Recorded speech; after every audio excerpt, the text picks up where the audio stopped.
అదే RTV app వార్తల్ని క్షణాల్లో చదివే అవకాశం ఉంటుంది. ఒక న్యూస్ పేపర్, ఒక టెలివిజన్ ఛానల్ మీ చేతుల్లో ఎప్పుడూ ఉంటాయి.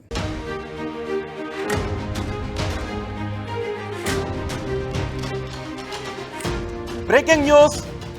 10 రోజులుగా దువ్వాడ ఇంటి సమస్య తేలడం లేదు. 5 డిమాండ్లతో వాణి ముందుకొచ్చారు. 4 డిమాండ్లను పరిష్కరించడానికి సిద్ధంగా ఉన్నాను అని దువ్వాడ శ్రీనివాస్ చెప్తున్నప్పటికీ సమస్య ఇంకా పరిష్కారం కావడం లేదు. 10 రోజులుగా ఆ సమస్య అలాగే ఉంది. అదే సమయంలో దివ్యల మాధురిపై కూడా చాలా విమర్శలు చేశారు. దీంతో దివ్యల మాధురి కూడా రెస్పాండ్ అయ్యారు. రాజకీయంగా తన ఎదుగుదలను అడ్డుకోవడానికే తనపై కుట్రలు చేస్తున్నారు అని దివ్యల మాధురి అంటున్నారు. తనపై ఎన్ని విమర్శలు చేసిన వారిపై న్యాయ పోరాటం చేస్తాను, ప్రజాక్షేత్రంలో కూడా పోరాటం చేస్తాను అని దివ్యల మాధురి అంటున్నారు. ప్రస్తుతం దివ్యల మాధురి ఆర్టీవీ స్టూడియోలో మనకు అందుబాటులో ఉన్నారు. ఆమె శ్రీకాకుళం నుంచి మనకి ఆన్లైన్లో మనకు అందుబాటులోకి వస్తున్నారు. దివ్యల మాధురితో మాట్లాడదాం. అంతేకాదు దివ్యల మాధురితో మీరు కూడా ఎవరైనా మాట్లాడాలి అని అనుకుంటే ఆర్టీవీకి కాల్ చేసి దివ్యల మాధురితో మాట్లాడవచ్చు. దివ్యల మాధురితో మాట్లాడటానికి మాకు కాల్ చేయాల్సిన నెంబర్ 04069316611 04069316611. మరో నెంబర్ కూడా చెప్తున్నాను, 04069316622. ఈ 2 నెంబర్లకి కాల్ చేసి దివ్యల మాధురితో మాట్లాడవచ్చు. కానీ మీ అందరికీ కూడా ఒక విజ్ఞప్తి చేస్తున్నాను, వ్యక్తిగత విమర్శలు చేసేవారు దయచేసి కాల్ చేయొద్దు. ఒకవేళ వ్యక్తిగత విమర్శలు చేస్తే మధ్యలో కాల్ కట్ చేస్తాను.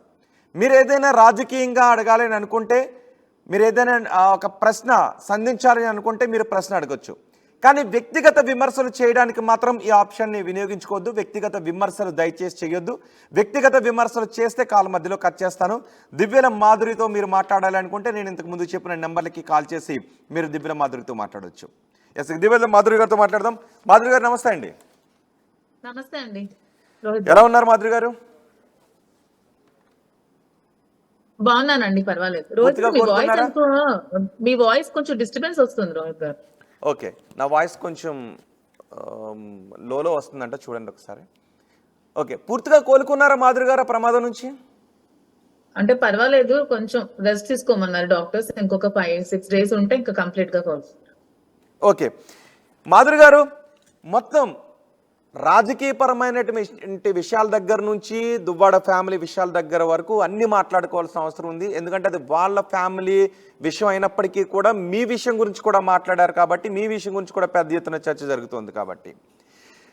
ఓకే, ఏంటి ఎందుకు తేలడం లేదు? అసలు దువ్వాడ విషయం ఎందుకు తేలడం లేదు అనుకుంటున్నారు 10 రోజులైనప్పటికీ? ఎందుకంటే నేను మొదటి నుంచి చెప్తున్నాను, ఆవిడ డిమాండ్స్ అన్ని కూడా న్యాయపరమైనటువంటి డిమాండ్స్ కావు కాబట్టి ఎప్పటికీ అవి క్లియర్ అవ్వడం అనేవి ఇంపాసిబుల్ అన్నమాట. దువ్వాడ ఫ్యామిలీ విషయం అలా జరుగుతున్న సమయంలో మీ పేరు పెద్ద ఎత్తున చర్చకు వచ్చింది. మీరు రాజకీయాల్లో ఎదగాలి, ఒక మహిళగా రాజకీయాల్లో ఉన్నత స్థానానికి ఎదగాలి అని మీరు వచ్చారు.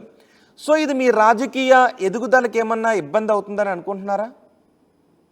రాజకీయ ఎదుగుదలకి ఇబ్బంది అవుతుందని నేను అనుకోవట్లేదండి. ఎందుకంటే ప్రజలు అర్థం చేసుకుంటారు. ప్రజలకు నేనేంటో తెలుసు, మా ఊరు వాళ్ళకి కూడా నేనేంటో తెలుసు, వాళ్ళకి నేను చేసిన కార్యక్రమాలు తెలుసు, వాళ్ళకి నేను ఎలా చూసుకున్నానో తెలుసు. కాబట్టి నా రాజకీయ భవిష్యత్తుకి ఇవేమీ అడ్డంకులు కావని నేను అనుకుంటున్నాను. వాణి గారు, అసలు మీరు రాజకీయాల్లోకి ఎందుకు వచ్చారు? ఏంటండి? అసలు మీరు రాజకీయాల్లోకి ఎందుకు వచ్చారు మాధురి గారు? రోహిత్ గారు, మీరు రాజకీయాల్లోకి ఎందుకు వచ్చారు? ఏ ఉద్దేశంతో వచ్చారు? ఏ లక్ష్యంతో రాజకీయాల్లోకి రావాలని అనుకుంటున్నారు? రాజకీయాల్లోకి అంటే మాకంటూ మా ఫ్యామిలీ, ఎన్ఆర్ఐ ఫ్యామిలీ, మేము జాబ్ పరంగా ఫారెన్ లో ఉండేవాళ్ళం.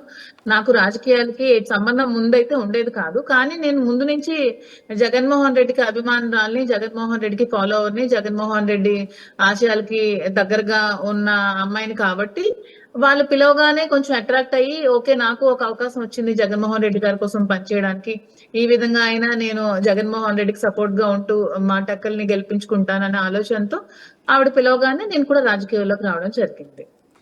అంటే ఏంటి జగన్ మోహన్ రెడ్డిలో రాజకీయ పరంగా మీకు నచ్చిన విషయం ఏంటి?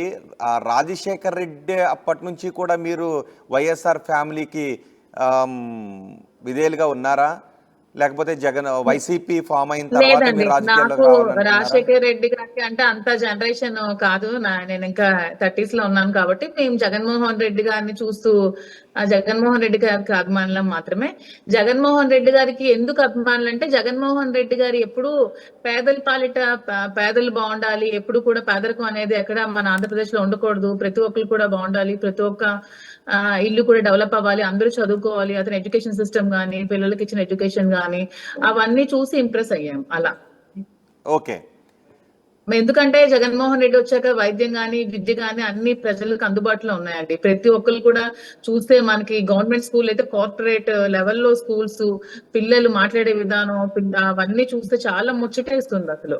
స్కూల్స్ చూస్తే నాకు అనిపించింది అసలు ఒక నాకు టైంలో నేను గడప గడప కార్యక్రమంలో కొన్ని స్కూల్స్ కి నాకు పిలిచారు, టీచర్స్ డే కి ఇన్వైట్ చేశారు నాకు పిల్లలు. సో వెళ్ళినప్పుడు ఇవి కార్పొరేట్ స్కూల్లా గవర్నమెంట్ స్కూల్లా అనిపించే స్థాయికి జగన్మోహన్ రెడ్డి గారి నాడు నేడు కార్యక్రమంలో తీర్చిదిద్దారండి. ఓకే, మాధురి గారు, మీరు ఓకే డాన్స్ నేర్చుకున్నారు అండ్ చాలామందికి మీరు డాన్స్ నేర్పాలని అనుకుంటూ ఉన్నారు, కానీ ఇప్పుడు చూస్తే రాజకీయాల్లో ఉన్నారు, ప్రజలకు సేవ చేయాలని అనుకుంటున్నారు. అసలు చిన్నప్పటి నుంచి మీ లక్ష్యం ఎలా ఉండేది? ఆ లక్ష్యాల మధ్యలో ఏ విధంగా మారుతూ వచ్చాయి? ఇప్పుడు రాజకీయాల వైపు ఆ లక్ష్యం మారటానికి జగన్మోహన్ రెడ్డి చేసినటువంటి కార్యక్రమాలే కారణమా, వైసీపీయే కారణమా, లేకపోతే చిన్నప్పటి నుంచి ఒక కోరిక ఉండేదా రాజకీయాల్లోకి వెళ్ళాలి, ప్రజాసేవ చేయాలి అని?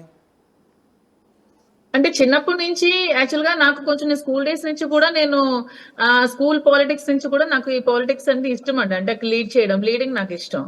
సో అదే విధంగా మా అత్తగారు వాళ్ళ ఫ్యామిలీ లాయర్లు, వాళ్ళు బాగా ఈ సోషల్ వెల్ఫేర్ యాక్టివిటీస్ ట్రస్ట్, అతనికి ఒక ట్రస్ట్ కూడా మా మాయ గారికి ఉందన్నమాట. సాహితీ సాంస్కృతిక సమాఖ్య అని ఒక ట్రస్ట్ నడిపేవాళ్ళు. ఆ ట్రస్ట్ ద్వారా చాలా మందికి పేదలకి భోజనాలు పెట్టడం, చాలా మంది పిల్లలకి చదివించడం, చాలా మందికి మీ కేసెస్ ఏమైనా మా మాయ గారు వాదిస్తే ఫ్రీగా ఇచ్చేయడం, ఇలాగా ప్రతి ఒక్కరికి మాకు అక్కడి నుంచి ఆ కార్యక్రమాలన్నీ అలవాటు. ప్రజలు ఎప్పుడు మా ఇంటి దగ్గరికి వస్తూ ఉంటారు, వాళ్ళకి ఏ ప్రాబ్లమ్స్ ఉన్నా మాకు చెప్పుకుంటారు, మేము క్లియర్ చేయడం, ఏమైనా సమస్యలు ఉంటే మాకు వచ్చి చెప్తే మేము వాళ్ళ దగ్గరికి వెళ్ళి మరి క్లియర్ చేయడం, ఇలాంటివన్నీ ఎప్పుడు ప్రజల దగ్గరలో ఉండేదాన్ని. సో అదే విధంగా రాజకీయాలు అనేవి ఇంకా మనకి హెల్ప్ అవుతుంది కదా ప్రజల దగ్గరగా వెళ్ళడానికి, మనం ఇండైరెక్ట్ గా ఇప్పుడు చేస్తున్నాం, ఇప్పుడు డైరెక్ట్ గా చేయొచ్చు అనే విధంగా నేను కూడా రాజకీయాలకి అట్రాక్ట్ అవ్వడం జరిగింది. ఎందుకంటే ముందు నుంచి నాకు కూడా ఇష్టం కాబట్టి జగన్మోహన్ రెడ్డి గారు అంటే, నేను కూడా రాజకీయాల్లోకి వెళ్దామని డిసైడ్ అయ్యి రాజకీయాల్లోకి వెళ్ళాను. అదే విధంగా రాజకీయాలు చేశాను. చేసి ఎక్కడ నేను ఎదిగిపోతానో, నా రాజకీయ ఎదుగుదల చూడలేక ముందు నుంచి శ్రీను గారిని కూడా రాజకీయంగా పతనం చూడాలని అనుకుంటుంది కాబట్టి రెండు ఒకసారి డామేజ్ చేయాలనే ఆలోచనతో, ఇది 2 సంవత్సరాలకు ముందే ఈవిడ డామేజ్ చేసింది. డామేజ్ చేసినా సరే నేను అక్కడ తగ్గకున్నా నేను పార్టీ కోసం పనిచేస్తూనే వచ్చాను. కానీ ఇప్పుడు పబ్లిక్ ముందుకు వచ్చి రచ్చ చేసింది అంతే. అవన్నీ ఆవిడ రాజకీయ కాంక్షతో, ఆర్థిక అపేక్షతోనే చేసిన కార్యక్రమాలని మీరు ఇప్పటికీ చూడొచ్చు. ఎందుకంటే ఆవిడ చేసిన డిమాండ్స్ అన్ని కూడా శ్రీను గారు ఒప్పుకున్నప్పటికీ కూడా, శ్రీను గారు ఇంకా ఊరు నుంచి వెళ్ళిపోవాలి, ఊరు వదిలి వెళ్ళిపోవాలి, ఊర్లో ఉండకూడదు అంటే అందరూ అర్థం చేసుకున్నారు, ప్రజలందరూ కూడా అర్థం చేసుకున్నారండి. అందుకే సోషల్ మీడియా వేదికగా నాకు చాలా మంది సపోర్ట్ చేస్తున్నారు, చాలా మంది కాల్స్ చేస్తున్నారు, మేము మీకు సపోర్ట్ చేస్తామక్క, మేము మీతో ఉంటాము, మేము రాజకీయాల్లో ఇంకా మీకు పైకి ఎదగాలని కోరుకుంటున్నాం, ఇంకా మంచి మంచి పదవులు మీరు చేపట్టాలని మేము కోరుకుంటున్నామని చాలా మంది ఇప్పటికే నాకు కాల్ చేస్తున్నారండి. సపోర్ట్ చేస్తున్నారా? మీకు కాల్స్ వస్తున్నాయి అలా, మిమ్మల్ని సపోర్ట్ చేస్తాము అని, మీ వైపు నిలబడతాము అని? ఎవరండి? మీకు ఆ రకమైన కాల్స్ వస్తున్నాయా? ఆ రకమైన మద్దతు వస్తుందా మీకు మీ నియోజకవర్గం? ప్రజల నుంచి నాకు మద్దతు చాలా ఎక్కువ వస్తుందండి. ప్రజల నుంచి మద్దతు వస్తుంది. రాజకీయాల్లో మీరు ఏ రాజకీయాల్లోకి వచ్చి మీరు ఈ రోజు అందరి ముందు నిలబడాల్సి వచ్చిన స్థితి తీసుకొచ్చారో, అదే రాజకీయాల్లో మీరుండి బాగా చైనా వాళ్ళకి కానీ చాలా మంది అన్ని నియోజకవర్గాల్లో సోషల్ మీడియా వాళ్ళు, చాలా మంది పార్టీలో ఉన్న వాళ్ళు చాలా మంది కాల్స్ చేసి నాకు ధైర్యం చెప్తున్నారు. అసలు చాలా హ్యాపీగా ఉంది. ఆవిడ నన్ను ఎంత నెగటివ్ చేయాలని చూస్తుందో అది నాకు చాలా పాజిటివ్ గానే అయిందని నేను అనుకుంటున్నాను తప్పితే నేను ఏది కూడా ఇంకా మనసుకు తీసుకోవట్లేదు. ఓకే, ఏంటి 2 సంవత్సరాల క్రితం వాణి మీపై చేసిన కుట్ర ఏంటి?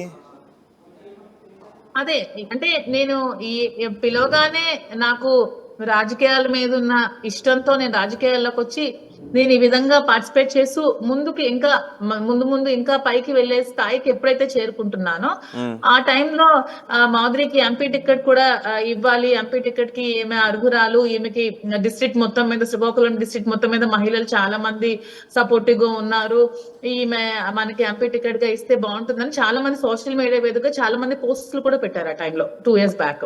సో ఇవన్నీ చూసి ఆవిడ భర్తనే రాజకీయంగా ఎదగడానికి ఇష్టపడిన మహిళ నేనొచ్చి సడన్ గా రాజకీయాల్లో ఎదుగుతాను, తిని షైన్ అవుతుందంటే తట్టుకోలేకే ఇవన్నీ చేసింది. మరి తట్టుకోలేని మనిషి మిమ్మల్ని ఎందుకు ఆహ్వానించిందంటారు రాజకీయాల్లోకి?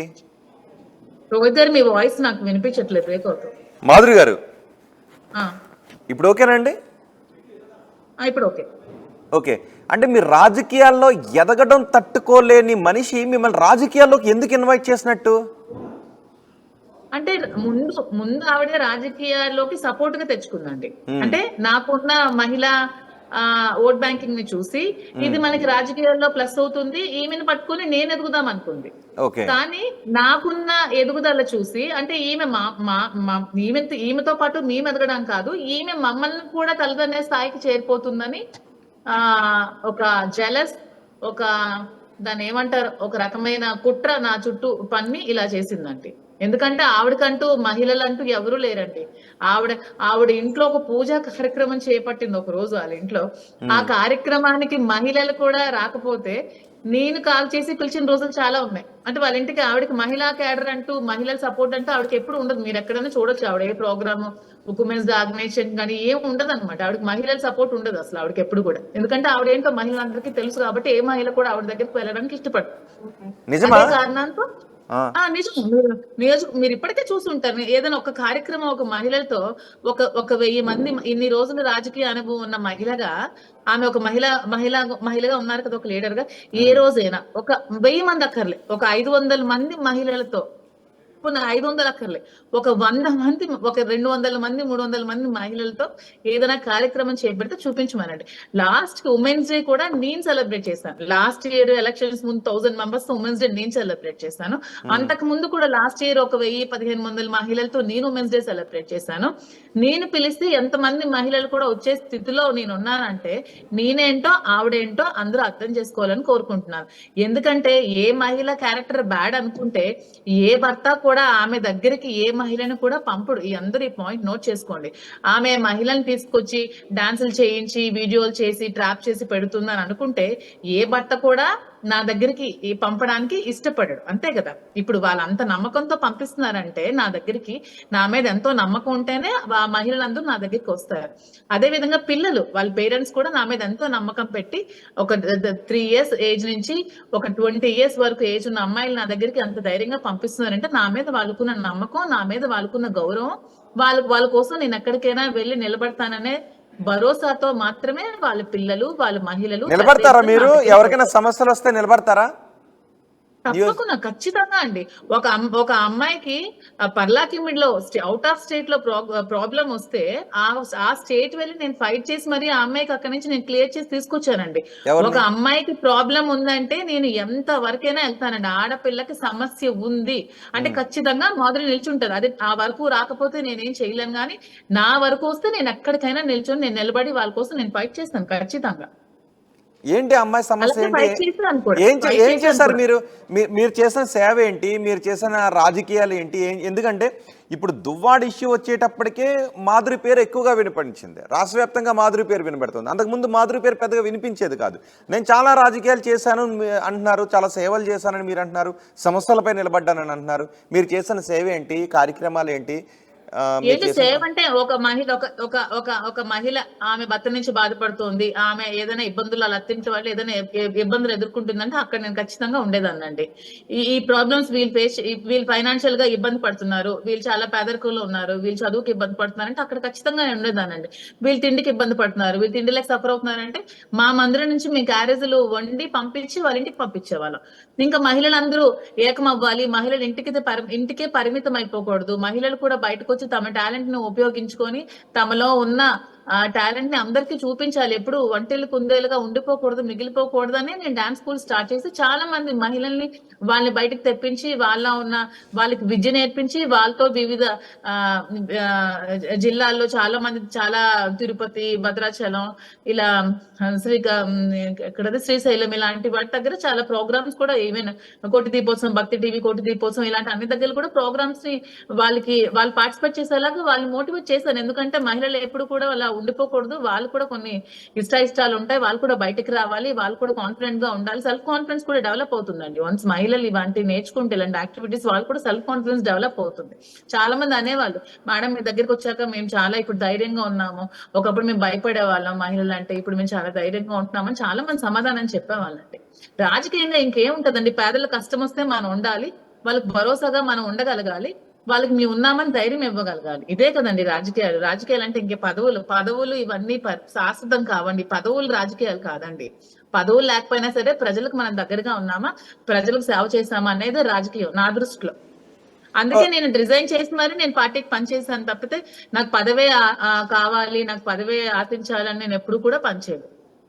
అంటే మీరు ఏ పదవి కోరుకుంటున్నారు కొన్ని? ఎందుకంటే పదవులు లేకుండా రాజకీయాల్లో ఉంటాను అంటే అది కష్టం, అండ్ ఎక్కువ కాలం మనుగడ కూడా సాగించిన రాజకీయాల్లో బోరు కొట్టేస్తాయి.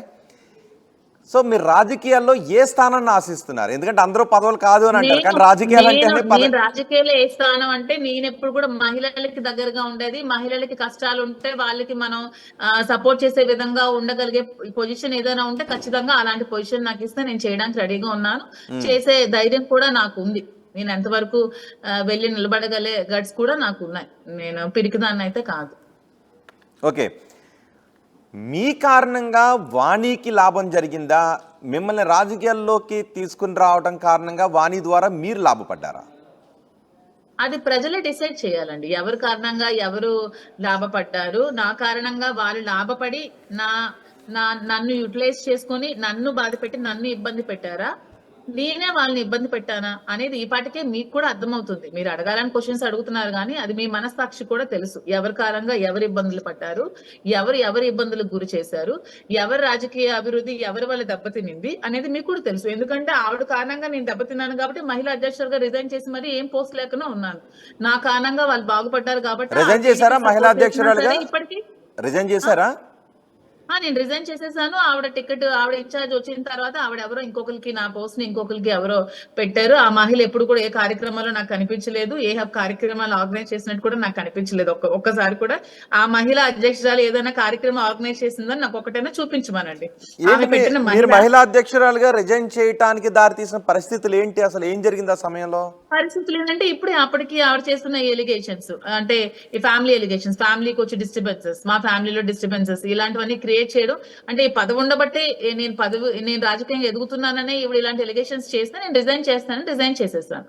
రిజైన్ చేసుకోవడం నేను కార్యక్రమాలు నేను తర్వాత ఏ రోజైతే ఆవిడ శ్రీను గారికి ఇంటి నుంచి గెంటేసి తిండి కూడా పట్టుకున్నా చేసిందో ఆ రోజు నేను అప్పుడు సపోర్ట్ చేసి నేను రాజకీయాలుగా ఉండడం జరిగింది. ఇది వాస్తవమే. నేను ఏది కూడా నేను క్లియర్ గా బోల్డ్ గానే చెప్పాను, నేను రాజకీయాల్లో సపోర్ట్ చేస్తానని నేను ఉన్నాననే చెప్పాను. నేను ఏది కూడా నేను ఇది చేయలేదు అది చేయలేదని నేను ప్రెస్ మీట్ పెట్టి కూడా చెప్పవచ్చు కదా రోహిత్ గారు. నేను ఇప్పుడు వచ్చి డైరెక్ట్ గా ప్రెస్ మీట్ పెట్టి కూర్చొని నేను ఏమి చేయలేదు, నాకేమీ సంబంధం లేదని కూడా చెప్పొచ్చు. నేను ఎప్పుడు ఆ క్యారెక్టర్ ఉన్న అమ్మాయిని కదా, నేను చాలా స్ట్రైట్ ఫార్వర్డ్ గా ఉంటాను. నాకు ఇక్కడ ఏది ఉంటే నేను అదే మాట్లాడతాను, నేను ఏది చేస్తే అదే చెప్తాను, నేను నిజమే మాట్లాడతాను. నేను ఎప్పుడు కూడా అబద్ధం చెప్పాల్సిన అవసరం నాకు లేదు. నేను రాజకీయాల్లోకి వచ్చి రాజకీయం చేద్దాం అనుకుని ఆవిడ వల్ల నేను ఇబ్బంది పట్టి రాజకీయాలు వదులుకొని, రాజకీయాలు పదవులే కాదు మన మనుషులు దగ్గరగా ఉండాలంటే పదవులు లేకుండా కూడా మనం రాజకీయాలు చేయొచ్చని ఆలోచనతో నేను వర్క్ చేయడం జరిగింది.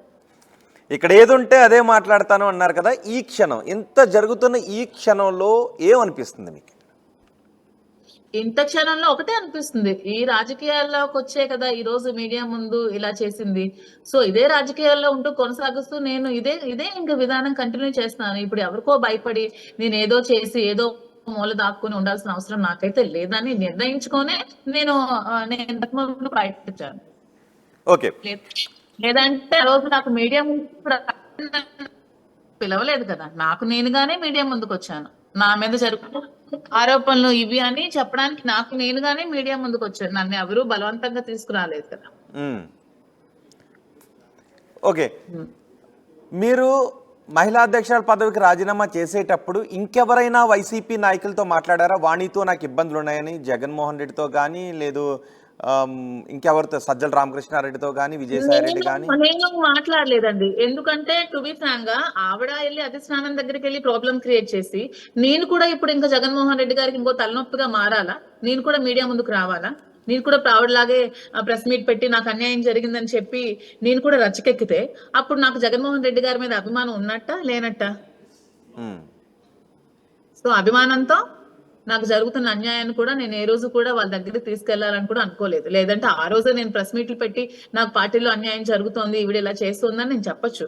కానీ ఏ రోజు కూడా నేను పార్టీకి డ్యామేజ్ చేయాలని చూడలేదు. కాబట్టి ఈ 2 సంవత్సరాల్లో నేను ఒక రోజు కూడా మీడియా ముందుకు రాలేదు. నాకు అవకాశాలు ఉన్నా కూడా నేను మీడియా ముందుకు రాకుండా సైలెంట్ గా ఉన్నానంటే నాకు పార్టీ మీద ఉన్న అభిమానం మాత్రమే, నా నాయకుడి మీద, మా పార్టీ మీద ఉన్న నాకు అభిమానంతో మాత్రమే నేను బయటకు రాకుండా ఇంటికి పరిమితం అవుతూ ఇంటి దగ్గరే నేను గైడెన్స్ మెయింటైన్ చేస్తూ కార్యకర్తలతో మాట్లాడుతూ ప్రోగ్రామ్స్ కండక్ట్ చేసుకుంటూ ఎలక్షన్ చేయడం జరిగింది. దురదృష్టవశాత్తు ఓడిపోయాం అంతే. అంతే తప్పితే నేను ఏ రోజు కూడా నా వర్క్ ఆపలేదు. ఓకే, వాణి కుటుంబం ఒక రాజకీయ నేపథ్యం కలిగిన కుటుంబం, మీకు రాజకీయ నేపథ్యం లేని కుటుంబం. మీరు రాజకీయాల్లో అక్కడ వాణి రాజకీయ నేపథ్యం అంటే వాణి గారు వాళ్ళ ఫాదర్ ఆఫ్టర్ ఆల్ ఒక ఎంపీపీ అండి. అంతే తప్పితే రాజకీయ నేపథ్యం అనకండి. మా మావయ్య గారు దివల గవరయ్య గారు అండర్ లో చాలా మంది రాజకీయంగా ఓనామాలు నేర్చుకునే వాళ్ళు చాలా మంది ఉన్నారట. టీడీపీలో ఎల్ఎల్ నాయుడు అని ఎవరో ఒకరు ఉంటారు మా ఊర్లో. అతను ఫస్ట్ రాజకీయ ఓనామాలు నేర్పించిందే మా మావయ్య గారు అట. రాజకీయాల కుటుంబాలు అవన్నీ రాజకీయాలు. ఇప్పుడు ఎవరైనా నేను ఇప్పుడు ఇండిపెండెంట్ గా పోటీ చేసి ఒక ఎమ్మెల్యే అయితే నెక్స్ట్ టైం నాకు రాజకీయ నేపథ్యం ఉండిపోతుంది. అవి రాజకీయాల నేపథ్యం ఉన్న కుటుంబం. ఆ నాన్నగారు ఏమైనా పెద్ద మినిస్ట్రీలు, పెద్ద పెద్ద కార్యక్రమాలు, సేవా కార్యక్రమాలు, ఒక పిల్లోడికి చదివించారని గాని, ఒక పేదోడికి ఒక ఇల్లు కట్టించారని గాని ఒక్కటి చూపించండి. ఒక పేద పిల్లకి పెళ్లి చేసాం, ఈ పేదోడికి ఇల్లు కట్టాం, ఈ పేదోడికి భూమి ఇచ్చాం, ఇది చేసామని ఒక్కటి చూపించమనండి. ఒక్కటి రాజకీయంగా వచ్చి ఏదో ఎప్పుడో తాతన్లాడు నేతలు తిన్నామని ఇప్పుడు ఏదో వాసన చూసుకున్నాం అన్నట్టు ఉంది సామెత. అప్పుడు ఏదో ఒక ఆఫ్టర్ ఆల్ అతను ఎంపీపీ, ఏదో ఎమ్మెల్యేలో, మినిస్టర్లో, ఎంపీలో ఉత్తరించి లేదండి. ఒక ఎంపీపీ మాత్రమే ఎన్నిసార్లు పోటీ చేసి ఓడిపోయాడు అంతే. అంతకు మించి పోటీ చేసిన వాళ్ళందరికీ రాజకీయ అనుభవం, రాజకీయ ఉందంటే ఇక నుంచి ప్రతి ఎలక్షన్స్ లో నేను ఒక ఎమ్మెల్యే, ఎంపీగా నేను నామినేషన్ వేసేస్తూ ఉంటాను. ఖర్చు ఏమవుతుంది నామినేషన్ కి? మేమే లాయర్లో, మా ఖర్చు కూడా ఉండదు. నామినేషన్ ఫైల్ చేసి వేసేస్తూ ఉంటే నాకు ఇంకా నేను ఇక నుంచి నెక్స్ట్ నుంచి రాజకీయ అనుభవం ఉన్నట్టు, రాజకీయ కుటుంబం అన్నట్టు. రాజకీయ నేపథ్యం ఉన్న కుటుంబం అనే పెద్ద పెద్ద మాటలేం మాట్లాడేకండి. వాళ్ళకేం రాజకీయ నేపథ్యం, ఒక ఆఫ్టర్ ఒక ఎంపీపీ అంతే. అంతకు మించి అతను ఏమి పదవులు చేపట్టలేదు, అంతకు మించి ఇంకేం అయిపోలేదు. అంటే వాణి రాజకీయంగా ప్రభావితం చేసే స్థానంలో లేదు, వాణికి రాజకీయమైనటువంటి బలమేమీ లేదని మీరు అంటున్నారా? అసలు ఆవిడకి రాజకీయ నాయకురాలు క్వాలిటీయే లేదంటాను. అసలు రాజకీయ నాయకురాలు అనే రాజకీయం చేసే వాళ్ళు ఎప్పుడు ఇలా బజార్కి ఎక్కరు. మెయిన్ థింగ్ రాజకీయ నాయకురాలంటే ప్రజలకు దగ్గరగా ఉండి వాళ్ళ సమస్యలు తెలుసుకోవాలి. నువ్వే ఒక సమస్య కూర్చోకూడదండి. కార్యకర్తకు నువ్వు సమస్య అయితే నువ్వేం రాజకీయాలు చేస్తావు? నీ వల్ల కార్యకర్తలు సఫర్ అవుతుంటే నువ్వేం రాజకీయాలు చేస్తావు? కార్యకర్తకి ఒక కష్టం వస్తే, ఒక ప్రాబ్లం వస్తే దగ్గర ఉండాల్సింది మీరే. కార్యకర్తల కష్టమే కూర్చుంటే నువ్వే భర్తని రోడ్డుకెక్కి గెంటేసి కార్యకర్తలకు ఇబ్బందులు పాలు చేసి, నీకు టికెట్ కావాలని కార్యకర్తలకు ఇబ్బందులు పెట్టి కార్యకర్తలు ఎంత సఫర్ అయ్యారో తెలుసా ఆవిడ టికెట్ వచ్చినప్పుడు? 6-7 నెలలు వాళ్ళు ఏడవలేక, వేరే పార్టీకి వెళ్ళలేక, జగన్మోహన్ రెడ్డి గారి మీద, శ్రీని మీద అభిమానంతో ఈ పార్టీలోనే ఉంటూ ఎంత సఫర్ అయ్యారంటే కార్యకర్తలు. బాబోయ్, అసలు ఆ మాటలు మేము చెప్పలేమండి. ఇప్పుడు ఎవరు భయపడి రావట్లేదు ముందుకు. ఎందుకంటే పార్టీ అధికారంలో లేదు. ఇప్పుడు మేము ఏమైనా వస్తే మా మీద టీడీపీ వాళ్ళు ఏమైనా చేస్తారేమనే భయంతో ఎవరు రావట్లేదు. కానీ ఆవిడ వల్ల సఫర్ అయిన కార్యకర్తలు కొల్లల మంది ఉన్నారు. ఆవిడ కార్యకర్తని ఇష్టానుసారం బండబూతులు తిట్టిన రోజులు ఉన్నాయి. కార్యకర్తకి ఒక మంచి చెప్పండి ఏంటంటారు? కార్యకర్తలకు ఒక రోజు ఇంటికి పిలిచి ఒక మంచినీళ్ళు ఇచ్చిందని తెలియదండి. ఏమండి, కార్యకర్తలు అంటే మనకి దేవుళ్ళతో సమానం అండి. కార్యకర్త ఏ నాయకుడికి కూడా కార్యకర్త అనేవాడు దేవుడు అండి. కార్యకర్త ఉంటేనే ఎవడైనా సరే రాజకీయాలు చేయగలడు, రాజకీయంగా డెవలప్ అవ్వగలడు. వితౌట్ వాళ్ళు మనం జీరో. ఒక నాయకుడి కార్యకర్త బలం. ఎందుకంటే ప్రజలకి, నాయకుడికి మధ్యలో ఉన్న మధ్యలో ఉన్న పర్సన్ ఎవరంటే కార్యకర్త అండి. ఇప్పుడు ఈ రోజు పార్టీ వైఎస్ఆర్సీపీ ఓడిపోవడానికి కూడా ఒక కారణం కార్యకర్తలకి దూరం. కొంచెం మాధురి గారు, అంటే ఇప్పుడు మీకు వాణి గారితో విభేదాలు ఉన్నాయి కాబట్టి వాణి ద్వారా కార్యకర్తలు ఇబ్బంది పడ్డారని మీరు అంటున్నారా? నిజంగా కార్యకర్తలు ఇబ్బంది పడ్డారా? నా వల్ల విభేదాల వల్ల కాదు, ఆవిడ క్యారెక్టర్ వల్ల కార్యకర్తలు ఇబ్బంది పడ్డారు. అంటే ఆవిడ భర్తని అణిచేసి టికెట్ తీసుకోవాలన్న ఆలోచన వల్ల కార్యకర్తలు ఇబ్బంది పడ్డారు. నాకే టికెట్ కావాలి, నేనే రాజకీయాలు చేయాలి అని అనడం వల్ల ఇబ్బంది పడ్డారు. పాపం ఆవిడ వల్ల చాలా మంది మహిళా అధ్యక్షురాలు కూడా ఇబ్బంది పడ్డారండి. మీరు కోటబొమ్మలో ఒక మహిళా అధ్యక్షురాలు ఉంటారు, కళ్యాణి అని. ఆవిడకి ఒకసారి ఎప్పుడైనా కాల్ తీసుకుని మాట్లాడండి. పాపం ఆవిడని కూడా మహిళా అధ్యక్షురాలుగా ఉంటే ఆవిడ ఎంత వర్క్ చేసి ఎంతో హార్డ్ వర్క్ చేస్తారు పార్టీ కోసం. జగన్మోహన్ రెడ్డి గారు అంటే ఆమె చాలా అభిమానం, చాలా కష్టపడుతుంది. ఆమెను కూడా పార్టీలోంచి తీసేసింది. ఏమంటే శ్రీను గారికి సపోర్ట్ గా ఉన్నానన్న ఒక మాటకి ఆమెను కూడా అధ్యక్షురాలుగా పదవిని తీసేసి ఆమెకి ఇష్టం వచ్చింది వేసుకొని, ఇవి రాజకీయాల? నువ్వు ఒక మహిళవా? ఒక మహిళకి మహిళ నువ్వు శత్రువుగా ఉంటే నువ్వేం రాజకీయాలు చేస్తావు? కార్యకర్తని చూడడం, అసలు ఆవిడ రాజకీయ నాయకుడు, రాజకీయానికి ఆవిడ అసలు unfit. Is not at all suitable for politics. ఆమెకి బిజినెస్ లో అవన్నీ సరిపోతుంది, ఎందుకంటే డబ్బు డబ్బు డబ్బు డబ్బు ఇదే ప్రపంచం కాబట్టి ఆవిడ రాజకీయాలు పనికిరాదు. ఎవరికైతే డబ్బు మీద వ్యామోహం ఉంటే వాళ్ళు ఎప్పుడు రాజకీయాలు చేయలేరు. ఎవరైతే మేము ప్రజలకు సేవ చేయాలి, ప్రజలకు అందుబాటులో ఉండాలి, ప్రజలే మా సర్వస్వం అనుకుంటే రాజకీయం చేయగలరు. ఓకే, మీరు జగన్ చూసి రాజకీయాల్లోకి వచ్చాను, సేవ చేయాలని వచ్చాను అని అంటున్నారు కదా. ఫస్ట్ టైం మీరు టీవీలో కాకుండా డైరెక్ట్ జగన్మోహన్ రెడ్డి గారు అంటే అందరికీ అభిమానం అండి. అతను ఇచ్చిన మేనిఫెస్టోలో ఏదైనా నెరవేర్చిన ఏమైనా ఉన్నాయి, అతను ఏమైతే హామీలు ఇచ్చారో అవన్నీ నెరవేర్చారండి. ఇప్పుడు టీడీపీ వాళ్ళే చూసుకోండి, ఇచ్చిన హామీలో ఒక్కటి కూడా నెరవేర్చలేదు ఇంతవరకు. సో జగన్మోహన్ రెడ్డి గారికి ప్రెసెంట్ ఉన్న కూటమి ప్రభుత్వంకి వేరియేషన్ కూడా మీరే చూసుకోండి. అతని ఆశయాలకి ఎందుకు ఎవరు అట్రాక్ట్ అవ్వరు? నీతి నిజాయితీ ఉన్న నాయకుడు జగన్మోహన్ రెడ్డి గారు కాబట్టి చదువుకున్న ప్రతి ఒక్కరు కూడా అట్రాక్ట్ అవుతారు అతనికి. అలాగే మేము కూడా అట్రాక్ట్ అయ్యాం. ఓకే, ప్రజాక్షేత్రంలో ఎక్కడ కలిసారు జగన్మోహన్ రెడ్డిని? అప్పుడు ఏం మాట్లాడారు మీరు? నేను తాడేపల్లి డైరెక్ట్ గా క్యాంప్ ఆఫీస్ వెళ్ళి కలిశాను. ఒక 5 to 10 minutes జగన్మోహన్ రెడ్డి గారితో మాట్లాడాను. జగన్ అన్న బాగా మాట్లాడారు. బాగా మీరు రాజకీయాలు చేయాలి, ఆడపిల్లలు మీరు బాగా మీరు రావాలి, మీరు మా కోసం వర్క్ చేయాలని చెప్పారు. నేను కూడా మాట్లాడాను. కాకపోతే నేను ఒక మాట ఇచ్చాను, అన్న టెక్కల్ని గెలిపించి మళ్ళీ వస్తామన్నా అని చెప్పాము, కానీ మాట నిలబెట్టుకోలేకపోయాను. ఓకే, మాధురి గారు, నేను రాజకీయాల్లో ఇన్ని చేశాను, ఇన్ని సేవా కార్యక్రమాలు చేశాను అని మీరు అంటున్నారు, కానీ ఇప్పటి వరకు మీ పేరు ఆ విధంగా బయటకు రాకపోవడం కారణం ఏంటి? అంటే వైసీపీలో మాధురి పేరు ఆ విధంగా బయటకు రాకపోవడానికి కారణం వాణి. రాకుండా ఉండాలనే ఈ మచ్చ వేసింది వాణి. Yes, you're correct. ఇన్ని ప్రోగ్రాంలు చేసినా సరే మాధురి ఎందుకు బయటికి రాలేదు, ఎందుకు స్టేట్ లో ఒక్కరు కూడా మాధురి తెలియలేదంటే ఇదే కారణం. ఈవెన్ జగన్మోహన్ రెడ్డి గారి బర్త్డే కూడా డిస్ట్రిక్ట్ లో అందరికంటే బాగా నేనే చేశానండి. ఒక 300-400 మంది మహిళలు పాపం వచ్చి దగ్గరుండి కార్యక్రమాలు చేసి, అప్పట్లో 175/175 రావాలని ఒక 175 కొబ్బరికాయలు టెంపుల్లో మహిళలంతా ఒక 175 మంది మహిళలు వచ్చి దగ్గరుండి కొట్టి చాలా గ్రాండ్ ప్రోగ్రామ్ చేశామని. అది అసలు న్యూస్ లో కూడా రానివ్వకుండా చేసింది వాని, పేపర్ లో కూడా వేయనివ్వలేదు. మీరు చూసుంటారు. అసలు ఫ్రంట్ పేజ్ లో రావాల్సిన అవేనండి. చాలా మంది లేడీస్ కూడా ఉంటారు, మీరు చూడండి. అందరూ అప్పుడు కూడా బ్లూ కలర్, మా పార్టీ కలర్ గుర్తుగా బ్లూ కలర్ శారీ వేసుకున్నామంటే నా మాట మీద మహిళలు అందరూ వచ్చి బ్లూ కలర్ శారీస్ కట్టుకొని వచ్చారు. మీరు చూస్తే ఉండండి ఆడియో, అది కేక్ కట్ చేస్తున్నప్పుడు ఆడియో.